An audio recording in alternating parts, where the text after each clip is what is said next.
Hi everyone, my name is Antony Loewenstein, independent journalist, author and filmmaker. In May 2023, I released the investigative book The Palestine Laboratory, which has turned out to be an international global bestseller. In the end of 2024, I produced with an amazing team a 4-part audio podcast based on the book for the US outlet Dropsite News. I'm re-releasing that here, and I wanted you to enjoy that and just be informed that it came out in late 2024. So any developments since then, the election of Trump, the so-called ceasefire in Gaza, the war on Iran, did not happen when we released this podcast. Please share it with your friends and your enemies and realize this has been a collective work for many, many years. Thanks so much for watching and listening.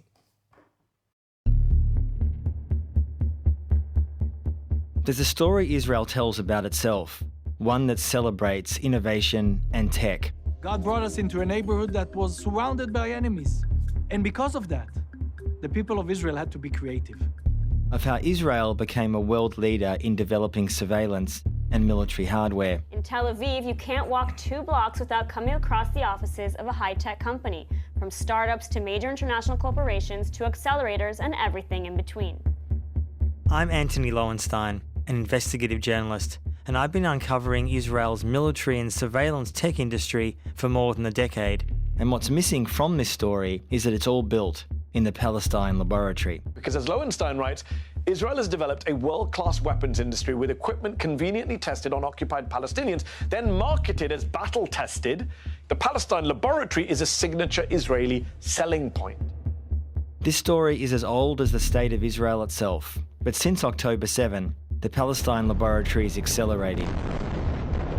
And they're testing new weapons in Gaza as we speak. Very, very, very near to our hospital. This is happening right now, as you see. In this 4-part series, I'll speak to people who have never spoken out before and investigate how Israel exports the technology of occupation around the world. 3 Israeli companies are profiting from the war in Gaza. These companies have experienced a significant surge in profits. Israel Aerospace Industries, Rafale Advanced Defense Systems, and Elbit Systems. How did the small state of Israel become one of the world's leading arms and tech exporters? And what does this mean for warfare and the future of Palestine? To begin to look at these questions, we need to go back in time. And I therefore formally declare Israel admitted to membership in the United Nations. To even before the State of Israel was established in 1948, when Palestine was under British colonial rule, where a small group of underground Jewish militias and influential British officers set off a chain of events that's still in motion today. An Arab Palestine is a threat to Great Britain and a menace to the world. A Jewish Palestine is an asset to Great Britain and a blessing to the world. This is the Palestine Laboratory. Episode 1, The Startup Nation.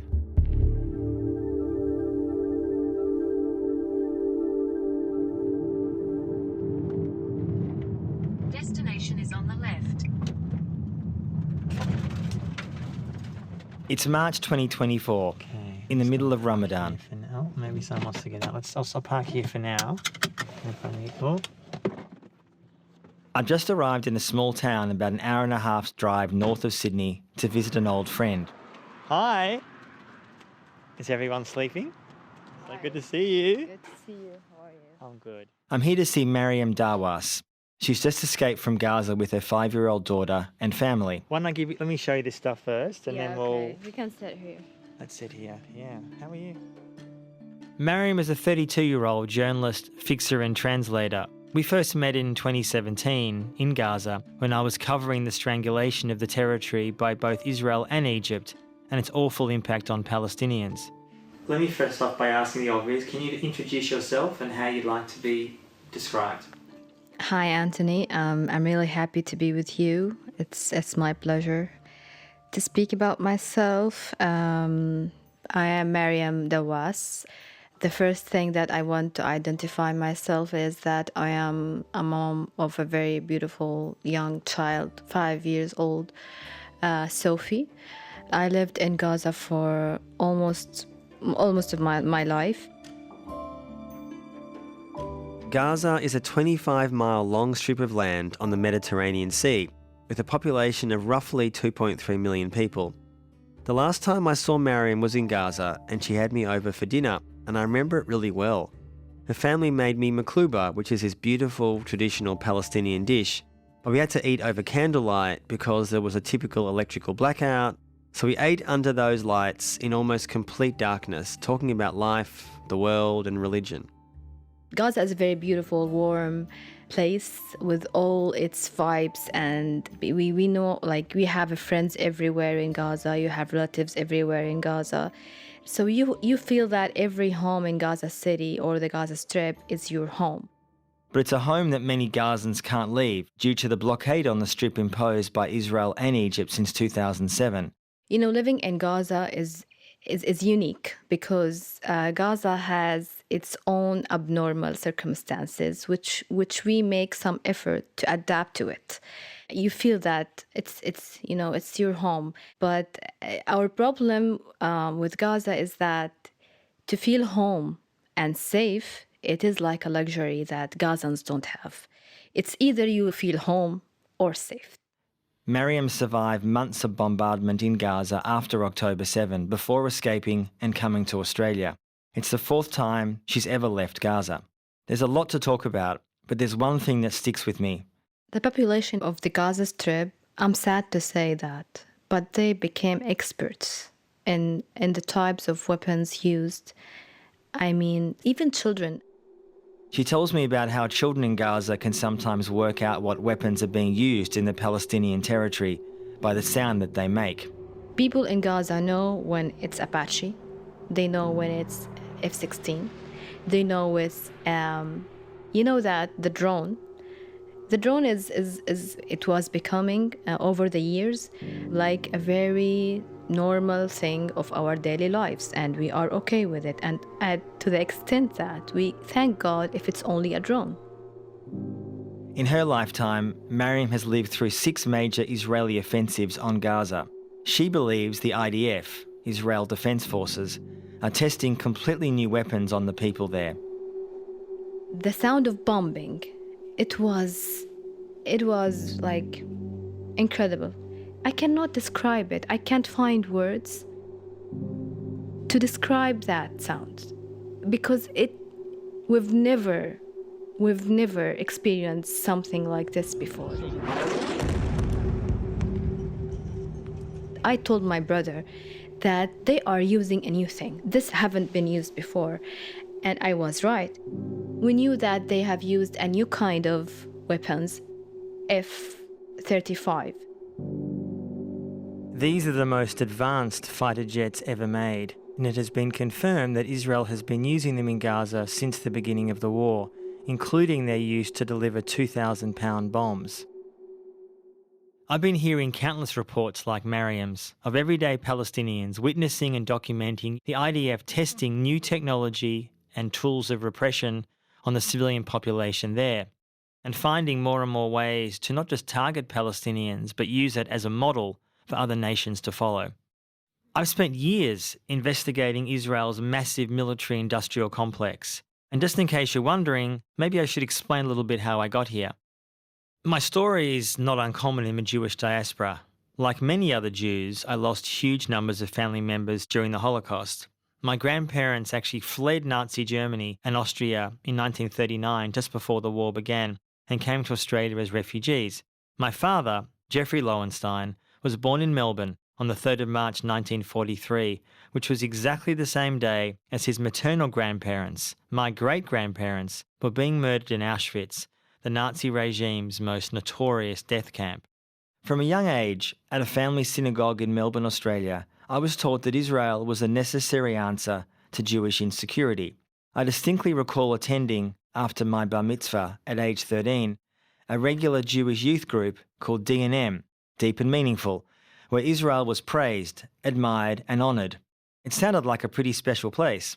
I never learnt what the establishment of Israel in 1948 meant for the estimated 750,000 Palestinians expelled or forced to flee, never allowed to return. This history was never talked about. 20 years ago, as a young journalist, I visited Israel and Palestine for the first time, And this is where I began to unpack the cognitive dissonance I saw in Israeli society. The American school here in Gaza, bombed during the war.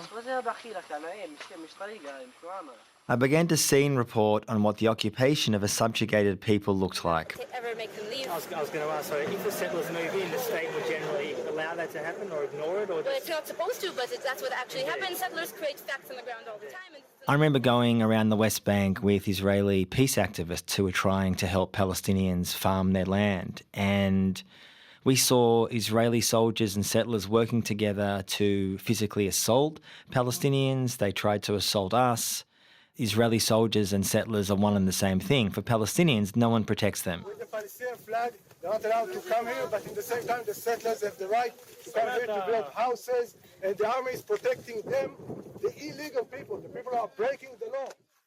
This kind of grim reality that I saw and was reporting on was so at odds with this kind of fairy tale version of Israel that I had been sold when I was growing up, and with the image that Israel tries to portray to the world still today. This unique startup nation ecosystem is something that governments, universities, and corporations around the world have tried to mimic. Proponents say Israel is known as the world's startup nation due to the country's massive tech and industrial sector. A nation that's progressive and innovative, leading the rest of the world into a bright green future. Israel's 6,000 startups are central to the country's high-tech sector, a sector that represents 10% of the country's GDP and nearly half of its exports.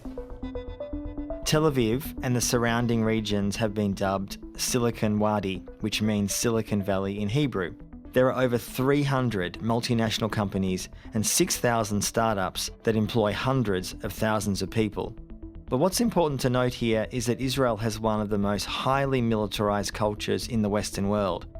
Military conscription for most young Israelis is mandatory from the age of 18, and what a soldier learns in Israel's defence forces, the IDF, is then put to use when they receive a job after military service in Israel's massive military industrial sector.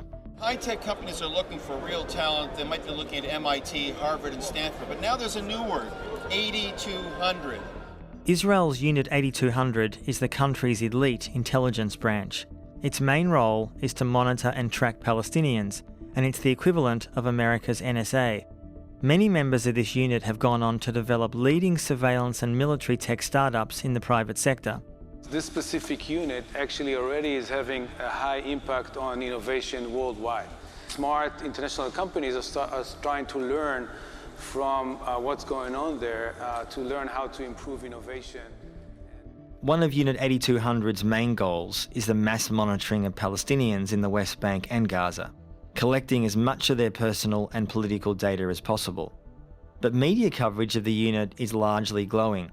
A Forbes story in 2016 celebrated the over 1,000 Unit 8200 alumni who had gone on to found their own startups. And then there's the arms manufacturing industry.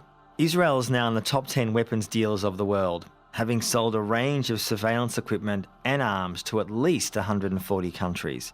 According to details uncovered by Israeli human rights lawyer Itai Mack, the Israeli government has approved every defence deal brought to it since 2007. In 2022, which are the latest publicly available figures, Israeli arms sales were the highest on record, surging to over $12 billion. And according to new Defense Ministry figures, the surge in demand for Israeli-made weapons is due in part to Russia's war on Ukraine. Arms sales have now doubled in the past decade. Israel's defence industry is only growing. In September last year, Israel signed an arms deal with Germany worth about $3.5 billion, and the sale was the biggest ever deal for Israel's military industry. In 2023, exports reached a record-breaking $13.1 billion, marking the third consecutive year that sales have broken records. Sales for 2024 are likely to increase even more. Israel's dependency on the arms trade has been a fixture of the state's economy for a long time, but so much of this history is either underreported, obscured, or marked as classified by the state. This is one story that was published in the New York Times in 1986 by the paper's then bureau chief in Jerusalem, Tom Friedman, titled, quote, "How Israel's Economy Got Hooked on Selling Arms Abroad." Now, at the time, about 40 years ago now, Friedman reported that 10% of the workforce back then were involved in manufacturing or selling military hardware. He interviewed one of Israel's leading experts on arms sales, Aaron Kleinman, who said, quote, "Israeli arms manufacturers have reached such a level of production and importance within the Israeli economy that exporting weapons has become an economic imperative," end quote. Now, I have not found many articles before or since in the New York Times that have come even close to explaining the Israeli reliance on trading arms and its support of autocracies. But what's really alarming about Friedman's report, and so much other work in mainstream Western press prior to and since, is that not once does Friedman mention the Israeli occupation of Palestine or even the word Palestinian. When I moved with my partner Elle to East Jerusalem in 2016, she'd got a job with an international human rights organisation, I began research for a new book, investigating the secrets of Israel's military and tech sectors while Israel continued to expand its brutal occupation of Palestine. There's this clear gap in the way people understand Israel and its history. So in the middle of 2023, I finally released my book, The Palestine Laboratory. It was comprehensive and in-depth, but like a lot of reporting, the deeper you go, the more you begin to realise you're only really scratching the surface. Then, October 7 happened. When Hamas attacked Israel on October 7, my first response was shock and awe, really, that such a sophisticated attack could happen, that Israeli defences disappeared, and I knew literally from the first day when it became pretty clear that there was a huge Israeli death toll, that Israel would respond overwhelmingly and that this would be a moment akin to 9/11. And although Israel itself called it a 9/11 moment, my reason was a bit different. What I meant when I thought that immediately on October 7 was that the US response to 9/11 in 2001 in Iraq and Afghanistan and elsewhere was so overwhelming, counterproductive, violent and insane that Israel would almost certainly unleash a similar slaughter in Gaza, which would change the map. And in fact, since that day, huge numbers of people have come to me and asked, where did we get to this moment? How are we in this horrendous situation? And the way to really answer that is to go back to history. And in fact, it's mostly a hidden history, which really begins in the early 1900s.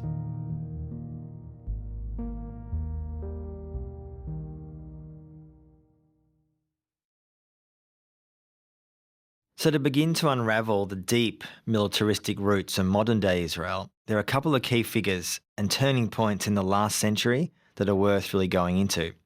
Long before Israel was founded, for roughly 600 years, the Ottoman Empire ruled over large parts of the Middle East. Throughout the centuries of Ottoman rule, and then later when Palestine was under British colonial rule, Jewish people lived in communities alongside Christians and Muslims in what is now known as Palestine and Israel. But with the advent of modern political Zionism in the late 1800s and the growing persecution of Jews in Europe, Zionists from Russia and Europe began to immigrate to Palestine to establish new settlements. Many early Zionist thinkers believed that the Jewish population would not survive or know peace without a homeland of its own. And it's crazy to think of this now, but early Zionist thinkers started looking around the world for possible locations of that Jewish state. Australia, Argentina, other places.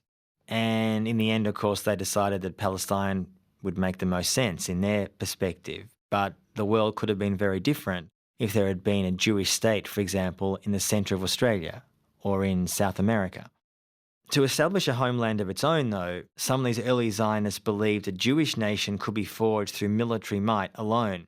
This is a society that is built around the army, that thinks around the army, and that serves the army, to a hammer.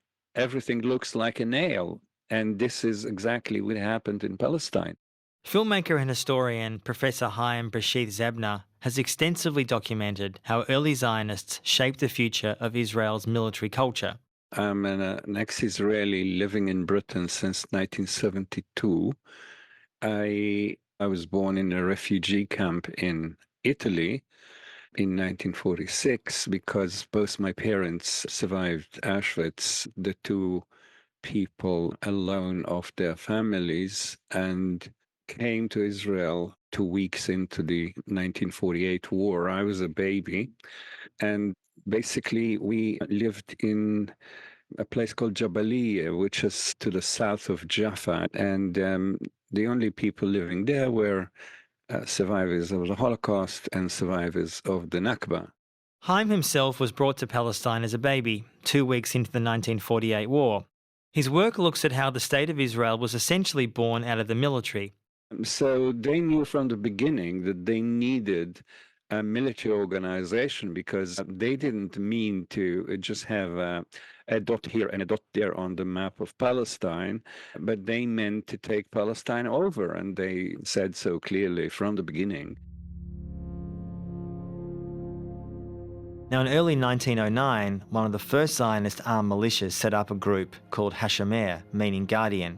The group's goal was to defend new Zionist settlements for Jewish communities in Palestine. They needed it because you couldn't settle Palestine without dispossessing Palestinians. Most of the land was tilled in Palestine, apart from in the Negev desert.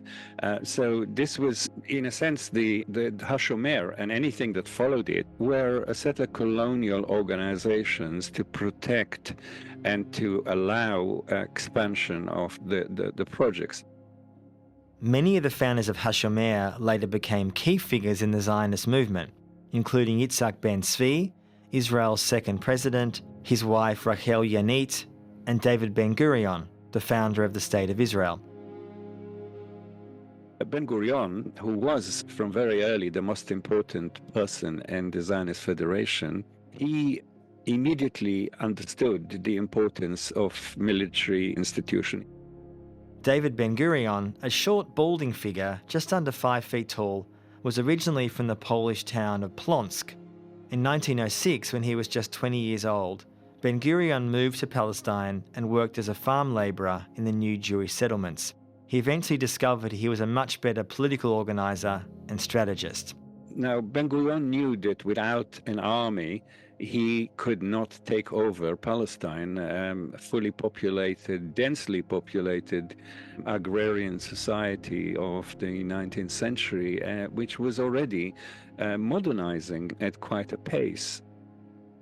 The founders of the State of Israel, in particular David Ben-Gurion, believed that the building of a strong armed force was critical to establishing a state and as a way to help form a new national identity among the diverse Jewish population who had recently immigrated to Palestine.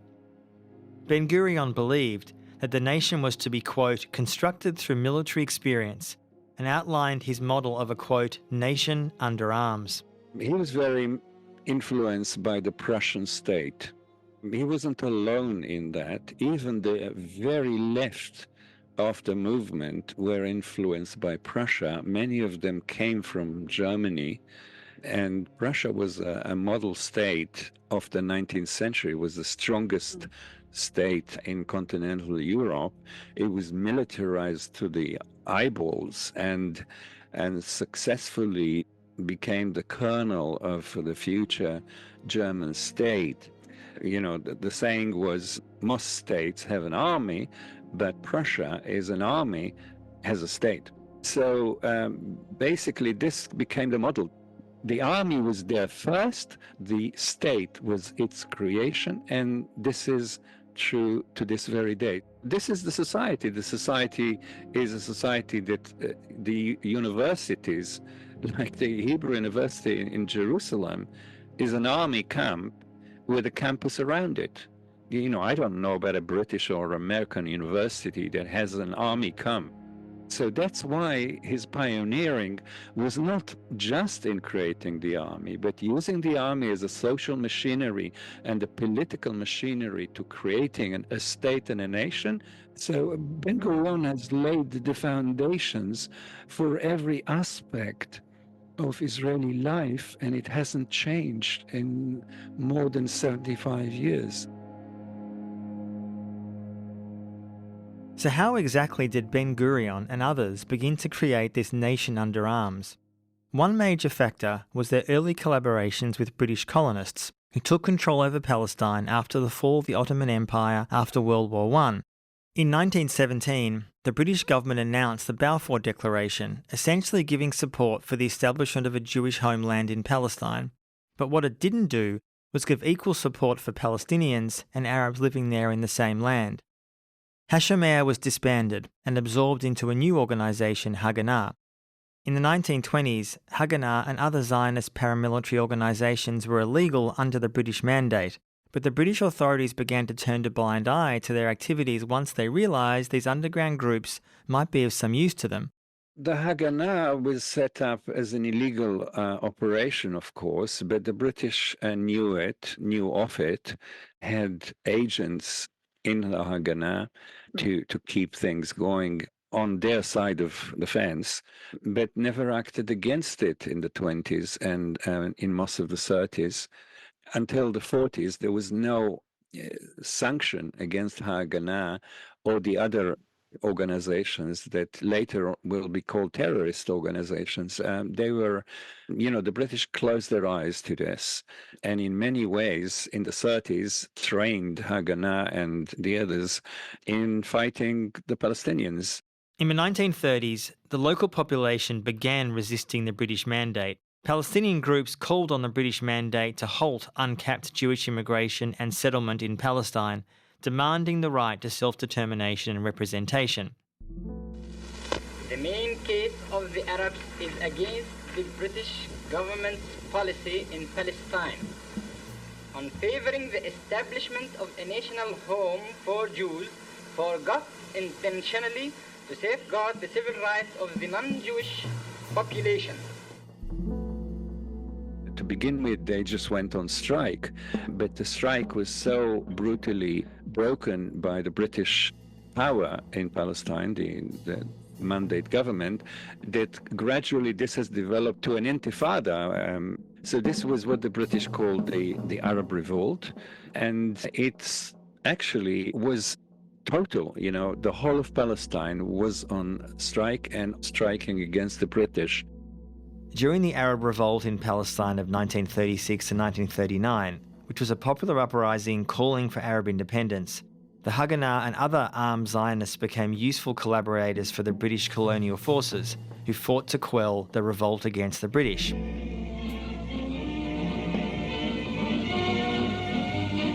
The New Jerusalem, built for peace, today is the center of turmoil and riot. British patrols in the city adopt the sternest methods to keep order. Snipers have been responsible for many killed and injured. All visitors are searched for weapons. In the heart of the city is a blazing lumberyard, typical of the outrages that have occurred. Now the British needed the Haganah and needed the other organizations, and they actually brought it into their military forces. It was famously done by Ord Wingate, that was a veteran of the British Army, and he started training the Haganah before 1939 to assist the British later on. His methods were a bit unusual. For example, lining up a whole village, all the men in the square, and then shooting every 10th man, basically decimated the village. If they didn't give up the arms and told him who the people resisting are in that village, they would all die. So these were the methods that Haganah commanders were trained in and were part of in the 30s already. Now, during this uprising, British forces deployed brutal tactics, which they had developed and tested during their fight against Irish resistance during that War of Independence in 1919. One tactic the British pioneered during their fight against the Irish, then deployed in Palestine, was tying Palestinian prisoners to the front of convoys to prevent rebels attacking, which interestingly enough is exactly what the Israelis often do now in Palestine, particularly the West Bank. The police units called Black and Tan, which had a terrible reputation in Ireland because of their brutality, were brought lock, stock and barrel to Palestine to a new colonial conflict. In other words, from Britain's earliest colony, Ireland, to Britain's newest colony, Palestine. The strategies from the British playbook used against the Palestinian rebels during this time included executions, detention of thousands without trial, and exile of their leaders. You know, you have to think about Palestine and before that Ireland as laboratories. Those were laboratories for methods of fighting a population which is not really armed, they were fighting with shotguns and such light arms, but trying to defend their livelihood and their homes and the fields against a colonial police and a colonial force. So everything was tried out, and the British already knew, and everyone else knew, that a world war is coming. And therefore, this was a chance to try new weapons, to try new techniques, and what the Haganah was so good at learning from the British.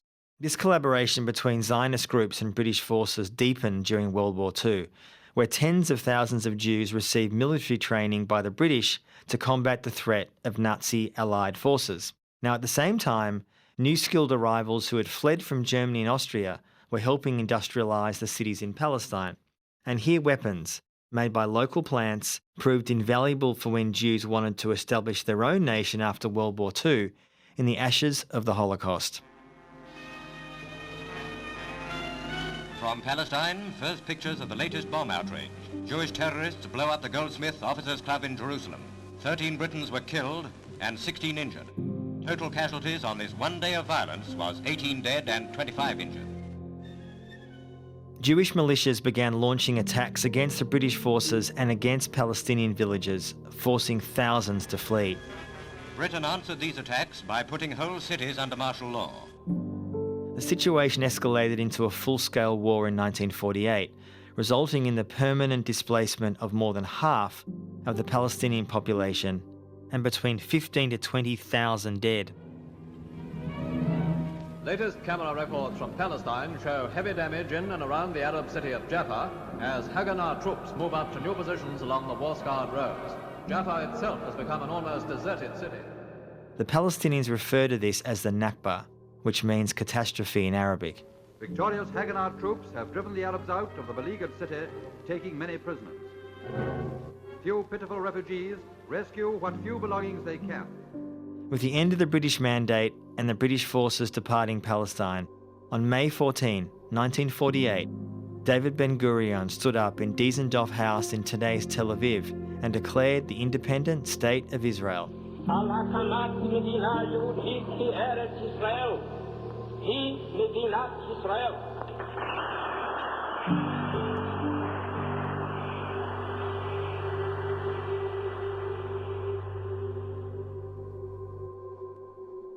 What I found living in Israel and Palestine, and really what I still see in much of the Jewish diaspora, is profound denial about 1948.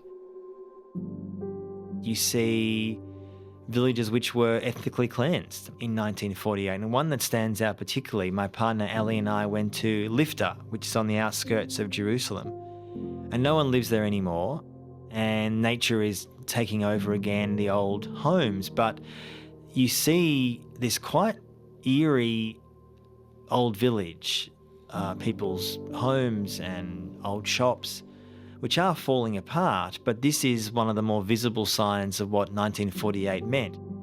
The events of 1948, of leaving my home, my city, my country, and going into exile. I didn't, of course, understand it as exile. I just understood it as leaving, with nobody able to tell me when we were going home, when we were going to return.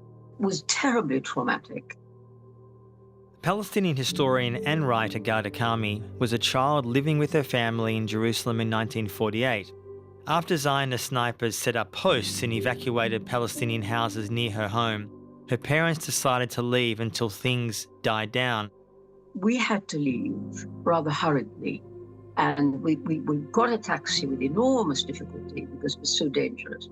And my mother had packed one suitcase for all of us, my brother, my sister, and my parents, because she believed that it wasn't for long and we'd be back soon. And so we left. On that morning in April, And little did I know that we would leave never to return. The Nakba really is ever present within Israel. And I would argue, in fact, it's ever present in many settler colonial states. The equivalent here in Australia, the genocide that people often don't want to talk about, or in the US with Native Americans, or in Canada, or in New Zealand. In every country that had outside colonial forces come in forcibly and try to destroy the indigenous population, that history remains still buried. But within Israel itself, that happened really in a human's lifetime ago. We're not talking that long ago.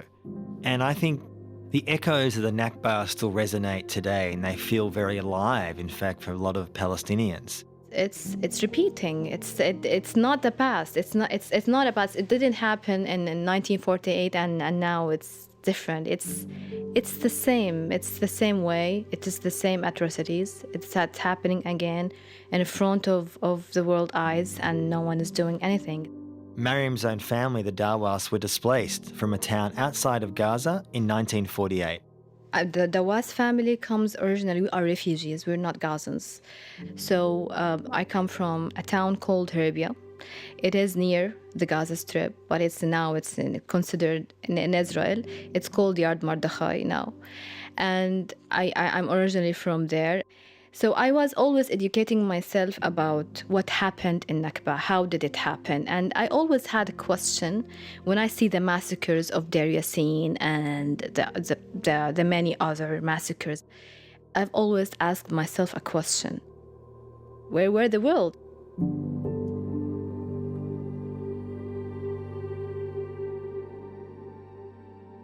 Palestinians and the rest of the world are still dealing with the ramifications of 1948. But the death and mass displacement in Gaza alone since October 7 is actually worse than that of the 1948 Nakba. And that leaves me with a key question. What does that say to the long-term ramifications of this current moment? For Mariam and other families in Gaza, not only is history repeating itself, but the Palestine laboratory is accelerating.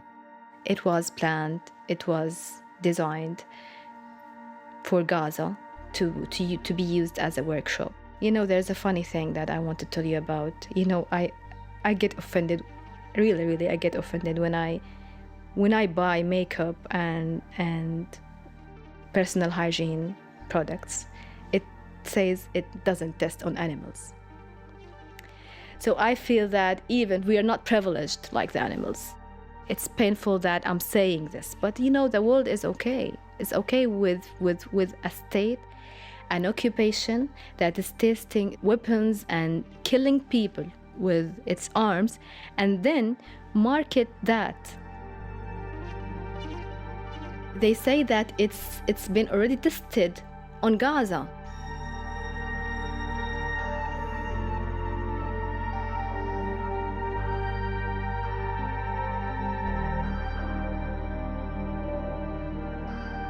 In the next episode of this series, we'll deep dive into exactly how Israel's military industry markets its hardware to governments across the globe. We'll look at the secret deals that have been made with dictators abroad for decades and meet the people fighting to uncover the truth about Israel's history as a major arms dealer to some of the world's deadliest regimes. General Pinochet, how would you evaluate the success of the junta to date? De éxito completo. Complete success. Can you predict when the power will be returned to the people of Chile? Es una pregunta que la hacen todos, señorita. That's a question that everybody does.